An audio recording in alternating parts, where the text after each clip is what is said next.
Shalom, damai di hati. Apa kabar Bapak Ibu Saudara-saudara? Saya berharap Bapak Ibu Saudara-saudara dimanapun berada, semua diberkati Tuhan, sehingga saat ini dalam situasi kondisi yang baik, bahkan tetap bersemangat, sehat kuat, dan tetap bersyukur kepada Tuhan, sekalipun dalam situasi yang masih di tengah pandemi COVID-19, tapi yakin bahwa penyertaan Tuhan yang sempurna menjadi bagian kita semua. Saya, Pendeta Tirsa Tairas, kembali ingin menyapa saudara sekalian dengan kebenaran firman Tuhan. Kiranya firman ini menjadi motivasi bagi kita untuk tetap setia kepada Tuhan, semakin dekat dengan Tuhan, dan hidup seturut dengan kehendak Tuhan. Dengan kerendahan hati saya berharap kiranya Bapak Ibu bisa support channel ini dengan nonton terus video saya, bahkan subscribe, like, bagikan video ini, dan berikanlah komentar-komentar yang membangun spiritual iman kita. Tuhan Yesus memberkati. Bapak Ibu Saudara-saudara, sebelum kita membaca firman Tuhan, mari kita berdoa. Ya Allah Bapa di dalam Yesus Kristus, Allah yang senantiasa menyertai kami di dalam Roh Kudus. Dalam ketritunggalan-Mu kami terus mengagungkan Dikau. Kau Allah yang baik, yang senantiasa memberkati kehidupan kami. Dimanapun Bapak Ibu Saudara-saudara menyaksikan video ini, mendengarkan kebenaran firman Tuhan, kiranya Tuhan menyertai dan memberkati mereka semua. Dan kiranya firman ini menjadi kekuatan bagi kami, sebab firman-Mu adalah pedoman dalam perjalanan kehidupan kami. Kami membutuhkan firman-Mu ya Tuhan Allah. Maka isilah bejana-bejana hati kami yang kosong dengan kebenaran firman-Mu, agar supaya Engkau ya Yesus Kristus terus dipermuliakan dalam kehidupan kami. Kami sedia mendengarkan suara-Mu ya Tuhan. Di dalam nama Yesus kami berdoa, haleluya, amin. Bapak Ibu Saudara-saudara, mari kita membaca dalam kitab pertama Timotius, pasalnya yang ketiga, ayatnya yang pertama hingga ayatnya yang ke-13. Pertama Timotius pasal 3, ayat 1 sampai ayat 13, ada dua perikop di dalamnya, yaitu syarat-syarat bagi penilik jemaat dan syarat-syarat bagi diaken. Benarlah perkataan ini, orang yang menghendaki jabatan penilik jemaat menginginkan pekerjaan yang indah.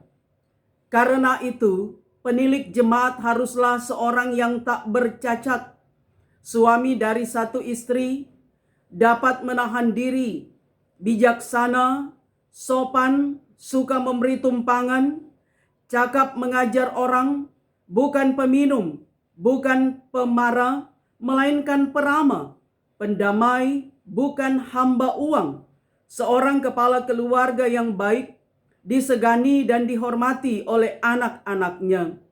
Jikalau seorang tidak tahu mengepalai keluarganya sendiri, bagaimanakah ia dapat mengurus jemaat Allah?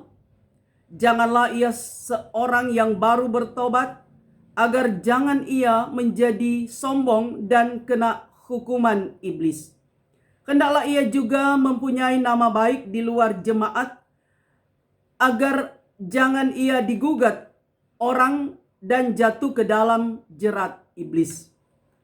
Demikian juga diaken-diaken haruslah orang terhormat, jangan bercabang lidah, jangan penggemar anggur, jangan serakah, melainkan orang yang memelihara rahasia iman dalam hati nurani yang suci. Mereka juga harus diuji dahulu baru ditetapkan dalam pelayanan itu setelah ternyata mereka tak bercacat.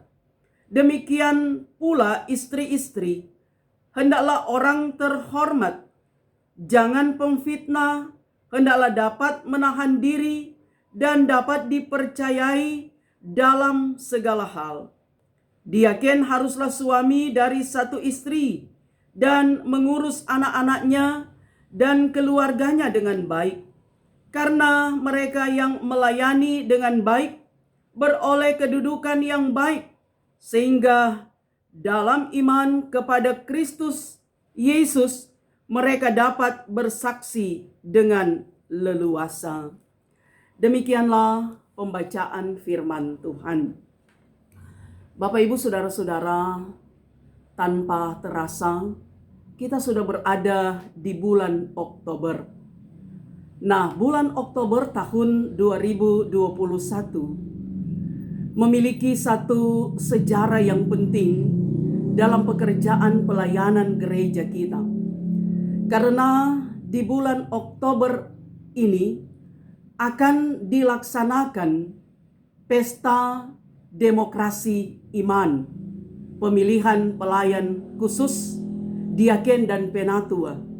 Dan itu menjadi agenda besar bagi Gereja Masehi Injili di Minahasa. Pada tanggal 15 Oktober nanti, hari Jumat, kita akan memilih diaken dan penatua di setiap kolom.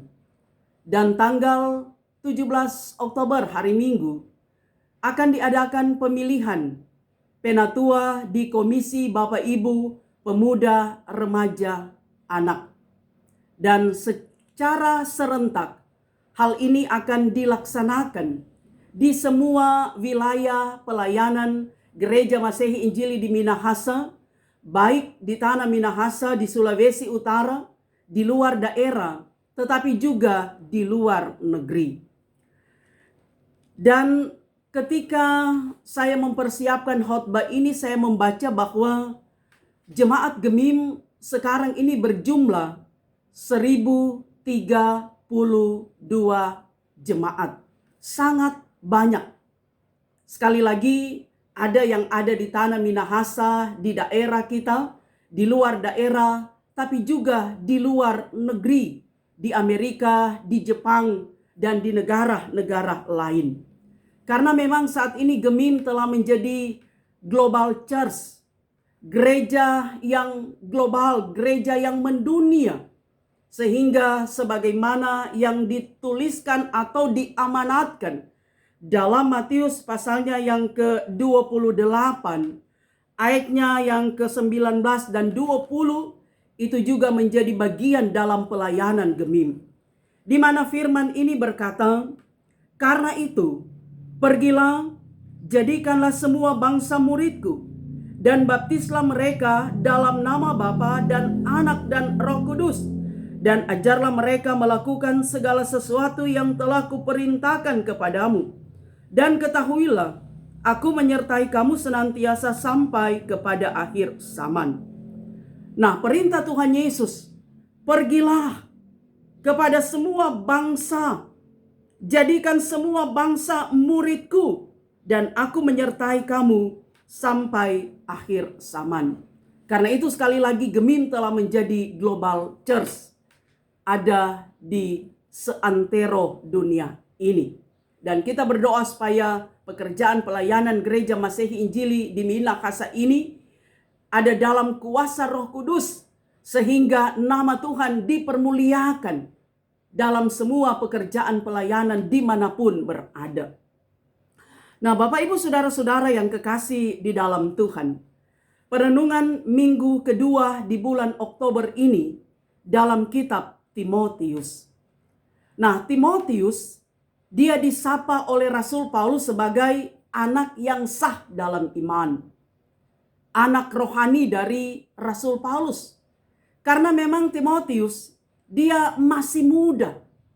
Tetapi dia memiliki komitmen yang begitu kuat melayani Tuhan. Dalam kemudaannya, dia sungguh-sungguh memberi diri untuk Tuhan. bekerja di ladang Tuhan. Walaupun tantangan dalam pelayanan di masa itu begitu hebat dan luar biasa, tetapi tantangan itu tidak menyurutkan Timotius untuk terus giat dalam pekerjaan pelayanan. Timotius dia lahir dari keluarga yang betul-betul percaya kepada Tuhan Yesus, keluarga yang takut akan Tuhan. Ibunya bernama Eunike, neneknya, omanya bernama Louis, sehingga ibunya dan neneknya mereka betul-betul membuat Timotius menjadi anak yang setia kepada Tuhan. Mereka betul-betul mendasarkan kehidupan Timotius pada iman yang benar. Mereka membangun karakter Timotius, spiritual Timotius untuk fokus kepada Tuhan Yesus. Karena itu pembentukan keluarga, karakter di tengah keluarga sangat penting. Seperti yang dialami oleh Timotius. Ibunya dan omanya begitu memperhatikan kehidupan rohani dari Timotius. Nah, karena itu saudara, Rasul Paulus menulis surat kepada Timotius, di mana saat itu Timotius dia diberi tugas oleh Paulus untuk melayani jemaat Efesus. Dan dikatakan bahwa jemaat Efesus pada waktu itu merupakan, atau kota Efesus merupakan pusat perniagaan, perdagangan yang menjanjikan kelimpahan materi. Bahkan juga di Efesus menjadi pusat penyembahan berhala. Ada dewa Artemis di sana. Sehingga pastinya kekristenan sangat ditekan di masa itu di kota Efesus. Dan ketiga, di kota Efesus juga menjadi pusat kehidupan amoral, di mana kehidupan amoral ini dilegalkan, yang menyuguhkan kehidupan duniawi. Nah, ini menjadi tantangan dari Timotius ketika dia memberitakan Injil. Sehingga ada juga pengajar-pengajar sesat, ajaran-ajaran yang tidak sehat, yang menggoncang kehidupan iman pada waktu itu. Nah, Timotius dia diberikan semangat, motivasi oleh Rasul Paulus untuk tetap giat dalam pelayanan. Karena itu saudara, dikatakan oleh Rasul Paulus kepada Timotius, jadilah teladan. Walaupun engkau muda, jangan orang menganggap engkau muda, atau orang tidak menganggap pandang enteng. Tapi jadilah teladan dalam kehidupanmu, supaya Kristus tentunya dipermuliakan dalam hidup. Dari Timotius ketika dia harus menunjukkan jati diri sebagai orang yang percaya kepada Tuhan Yesus. Nah, karena itu saudara, di tengah-tengah tantangan jemaat pada waktu itu, maka Rasul Paulus dia mengingatkan kepada Timotius agar supaya dia dapat memilih orang-orang yang menjadi penilik jemaat, orang-orang yang menjadi diaken, bukanlah orang-orang yang sembarangan, tetapi orang-orang yang betul-betul mereka memberi diri dengan penuh sukacita untuk melayani Tuhan. Nah, konteks bacaan kita saudara, di sini dikatakan bahwa Timotius dia harus menyampaikan kriteria siapa yang menjadi penilik jemaat, atau menjadi, dalam hal ini bahasa Yunani, penilik jemaat itu adalah episkopos, yang berarti penilik, uskup atau pengawas. Dan di zaman itu penilik jemaat adalah pemimpin tertinggi dalam suatu jemaat.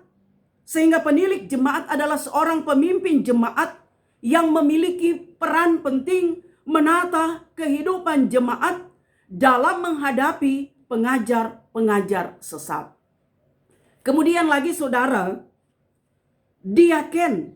Diaken ini dalam bahasa Yunani disebut dengan diakonos, yang memiliki arti para pelayan jemaat. Mereka bertugas melayani jemaat dan mengurus segala kebutuhannya. Karena itu saudara yang kekasih, gereja kita Gemi mengadopsi penilik jemaat, episkopos ini atau penatua dan diaken. Karena itu dalam periode nanti 2022 sampai 2026, sekarang ini Siamas akan diganti dengan diaken. Karena itu tanggal 15 Oktober kita akan memilih diaken dan penatua.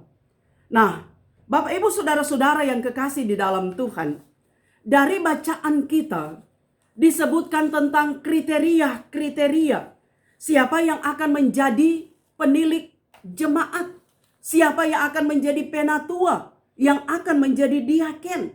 Di sini dikatakan orang-orang yang tak bercacat, suami dari satu istri, dapat menahan diri, bijaksana, sopan, suka memberi tumpangan, cakap mengajar orang, bukan peminum, jangan penggemar anggur, bukan pemarah, pendamai, bukan hamba uang, seorang kepala keluarga yang baik, disegani dan dihormati oleh anak-anaknya, jangan yang baru bertobat, mempunyai nama baik di luar jemaat, orang terhormat, jangan bercabang lidah, jangan serakah, memelihara rahasia iman dalam hati nurani yang suci.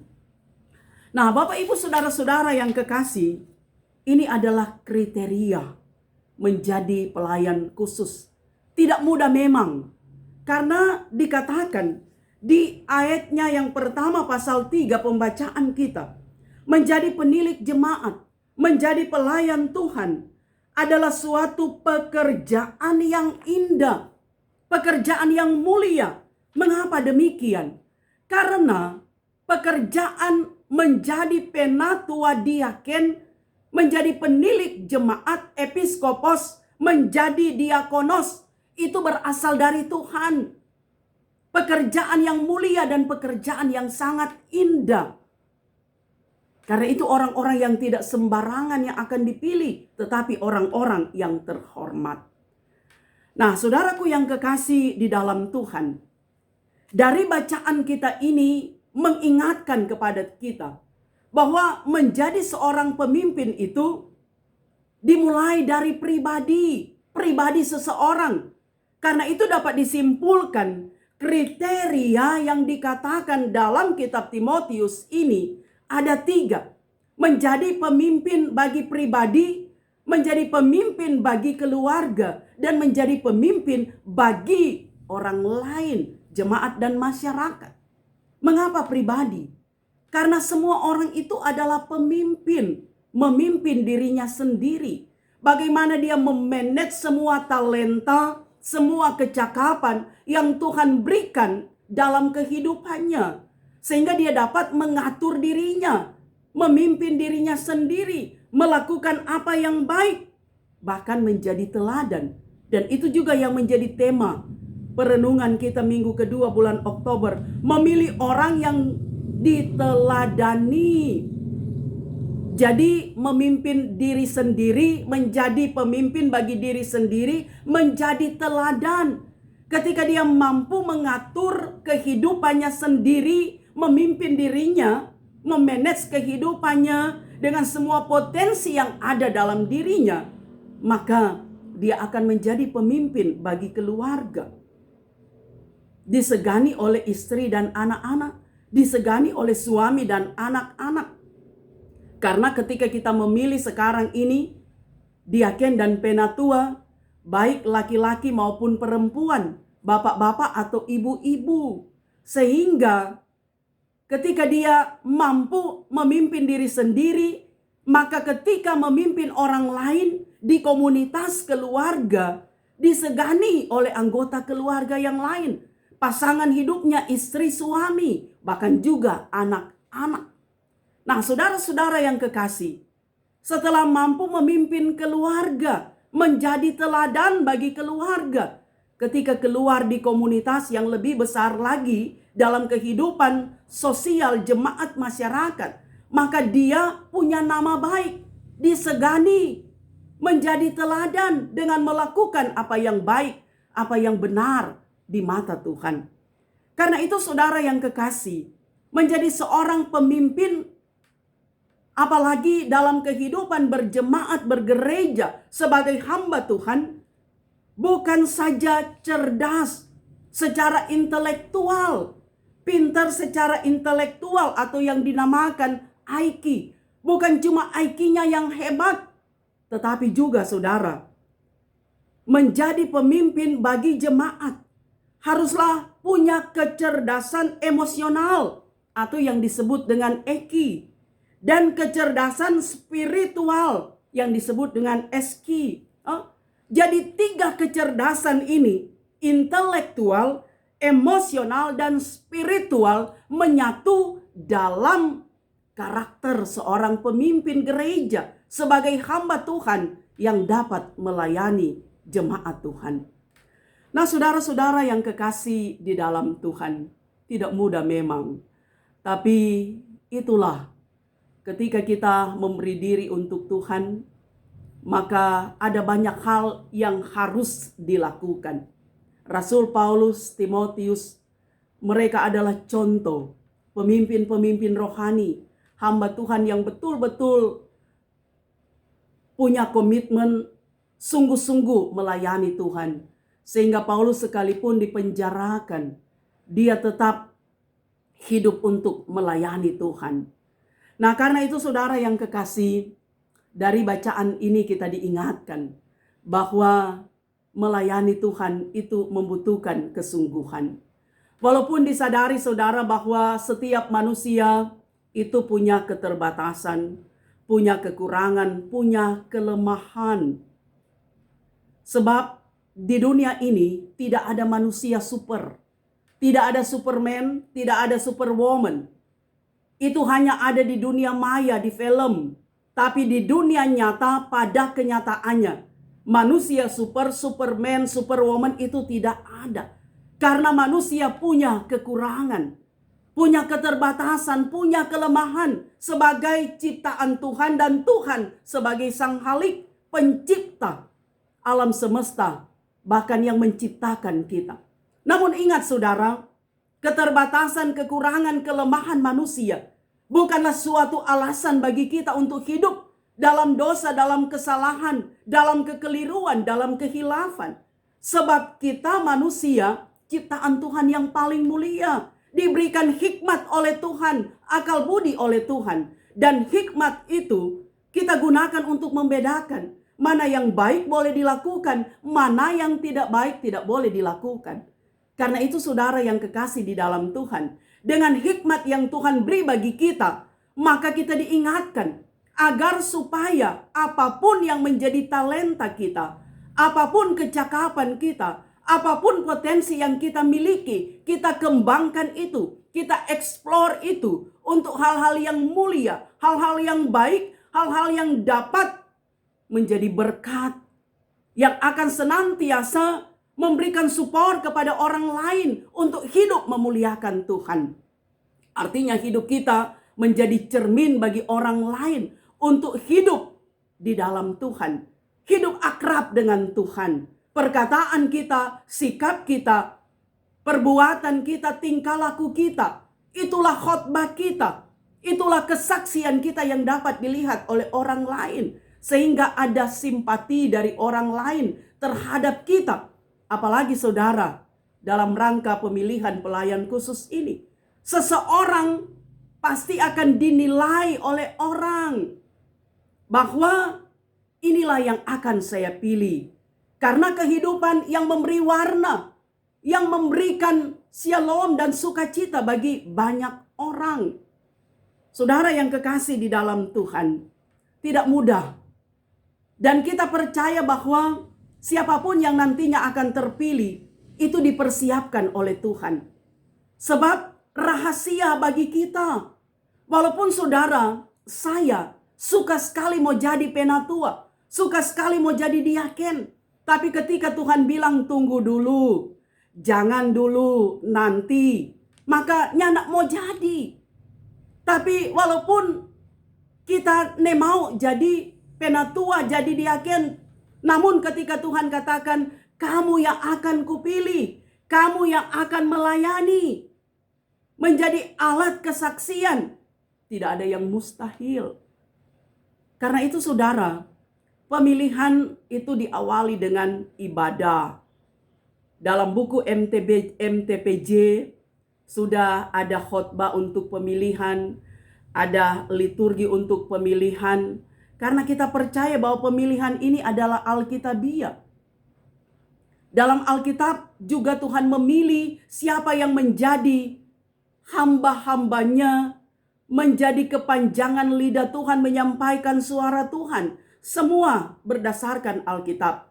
Tata gereja bahkan juga petunjuk pelaksanaan pemilihan itu berdasarkan Alkitab. Karena itu saudara, proses pemilihan juga percaya itu didasarkan pada Alkitab. Karena itu saudara, kita yakin bahwa tanggal 15 Oktober dan tanggal 17 Oktober Pesta Demokrasi Iman akan berjalan sesuai dengan apa yang Tuhan inginkan. Karena Tuhan yang akan memilih, memakai anggota sidi jemaat untuk dapat menyalurkan suaranya rahasia, bebas. Sehingga siapapun yang akan terpilih, kita percaya itu dalam kendali Tuhan, itu dalam kuasa Tuhan. Dan karena itu saudara, dalam petunjuk pelaksanaan pemilihan sudah dikatakan bahwa ketika menolak jadi diaken, maka tidak akan terpilih lagi jadi penatua di kolom atau penatua di komisi biprah. Karena saudara, menolak itu berarti tidak sungguh-sungguh. Tetapi ketika kita terpilih dengan senang hati kita menerima, itu berarti kita mengiyakan panggilan Tuhan. Kita mendengarkan suara Tuhan. Dan seperti Timotius, Rasul Paulus, kita punya kesungguhan hati untuk memberi diri dalam pekerjaan Tuhan. Orang yang sungguh-sungguh melayani Tuhan, betul-betul dia dapat mengerjakan segala sesuatu dengan baik, dengan benar. Walaupun berat tantangan dalam pelayanan, tapi inilah pekerjaan yang indah. Inilah pekerjaan yang mulia. Ketika Tuhan mempersiapkan, ketika Tuhan memilih, ketika kita diurapi oleh Roh Tuhan saat peneguhan, dan ketika Tuhan mengutus untuk menjadi pelayan Tuhan, Tuhan tidak akan pernah membiarkan. Tapi Roh Tuhan yang akan menuntun, yang akan menyemangati sehingga pelayanan berjalan dengan baik. Karena itu saudara, kita yakin bahwa pekerjaan gereja Tuhan, Gereja Masehi Injili di Minahasa, di bulan Oktober ini, kita doakan semua berjalan sesuai dengan kehendak Tuhan. Tidak sedikit yang akan dipilih, yang akan memilih.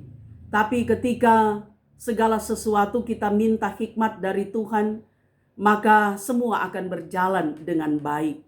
Karena semua menjadi kemuliaan bagi nama Tuhan. Menjadi seorang pelayan Tuhan bukanlah sebuah pencitraan untuk sesuatu jabatan, suatu posisi, tapi itu adalah pekerjaan yang indah, pekerjaan yang mulia, seperti yang dikatakan Rasul Paulus kepada Timotius.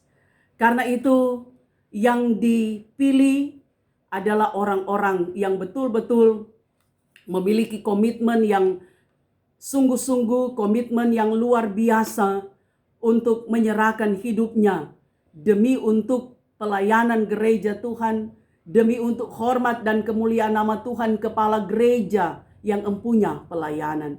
Kita percaya bahwa pemilihan di setiap jemaat yang ada berjalan dengan baik. Kita berdoa supaya panitia pemilihan dikuasai oleh Roh Tuhan, diberkati Tuhan, bersama badan pekerja, para pendeta, para hamba Tuhan, para pelayan khusus yang bertugas saat ini. Dan kita senantiasa berharap supaya semua dalam kondisi aman dan pemilihan akan berlangsung sesuai dengan kehendak Tuhan Allah. Siapapun yang terpilih itu adalah suara Tuhan. Dan kalau belum terpilih, seperti bahasa orang Jawa, legowo. Tuhan punya maksud, Tuhan punya rencana dari setiap perjalanan kehidupan kita. Tuhan Yesus memberkati Bapak Ibu Saudara sekalian. Amin.